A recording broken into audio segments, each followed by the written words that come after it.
എല്ലാവർക്കും നമസ്കാരം. നമുക്കിന്ന് വളരെ എളുപ്പത്തിൽ മീൻ കറിയുടെയൊക്കെ രുചിയിൽ ഒരു തക്കാളി കറി എങ്ങനെയാണ് ഉണ്ടാക്കുന്നതെന്ന് നോക്കാം. അതിനായി ഒരു ചട്ടി ചൂടായി വരുന്ന സമയത്ത് അതിലേക്ക് 2 സ്പൂൺ വെളിച്ചെണ്ണ ഒഴിച്ചു കൊടുക്കണം.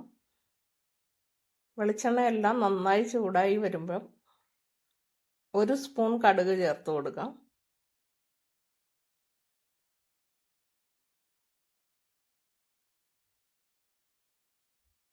കടുകെല്ലാം നന്നായി പൊട്ടി വരണം. ആ സമയത്ത് കറിവേപ്പിലയും വറ്റൽമുളകും ചേർത്ത് കൊടുക്കാം.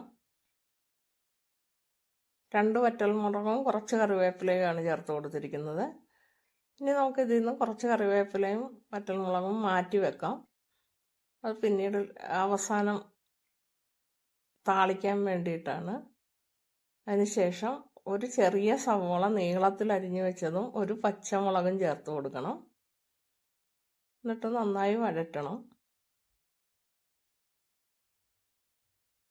സവോളയെല്ലാം നന്നായി വാടി വരുന്ന സമയത്ത് 2 തക്കാളി ചെറുതായി മുറിച്ച് വെച്ചിരിക്കുന്നതാണ്. നീളത്തിൽ അരിഞ്ഞിട്ട് 2ആയിട്ട് മുറിച്ചതാണ്.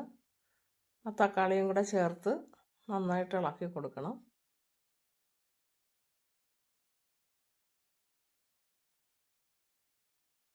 ഈ സമയം തന്നെ വെള്ളത്തിലിട്ട് വെച്ചിരുന്ന ഒരു കുടംപുളി അത് ചേർത്ത് കൊടുക്കാം. 1.25 സ്പൂൺ ഉപ്പാണ് ചേർത്തിരിക്കുന്നത്.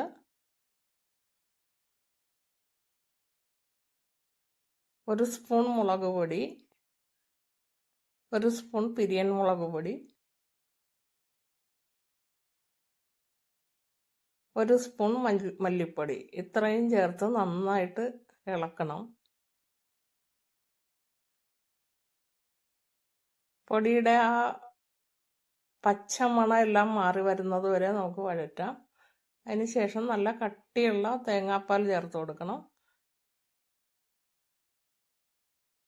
2ാം പാലും ചേർക്കാം. അതിനുശേഷം ആവശ്യത്തിന് വെള്ളവും ചേർത്ത്, ചാറ് എത്ര വേണോ അതിനനുസരിച്ചിട്ടുള്ള വെള്ളം ഈ സമയത്ത് ചേർത്താൽ മതി.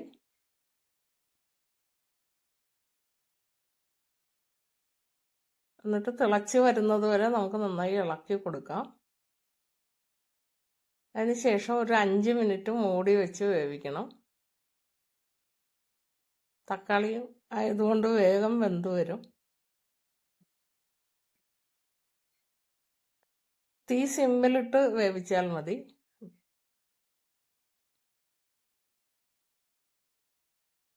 അഞ്ച് മിനിറ്റിന് ശേഷം മൂടിയൊക്കെ തുറന്ന് എണ്ണയെല്ലാം തെളിഞ്ഞു വന്നിട്ടുണ്ട്. എണ്ണ നന്നായി തെളിഞ്ഞു വരുമ്പോൾ തീ ഓഫ് ചെയ്യാം. അതിനുശേഷം കറിയെല്ലാം റെഡിയായി ഒരു പാത്രത്തിലേക്ക് മാറ്റി വെക്കാം. ഒരു 10 മിനിറ്റിന് ശേഷം ചോറിൻ്റെ കൂടെയോ ദോശയുടെ കൂടെയൊക്കെ ഉപയോഗിക്കാൻ പറ്റിയ കറിയാണ്. ചപ്പാത്തിയുടെ കൂടെയോ ഉപയോഗിക്കാം. എല്ലാവരും ഇതുപോലെ ചെയ്തു നോക്കാം.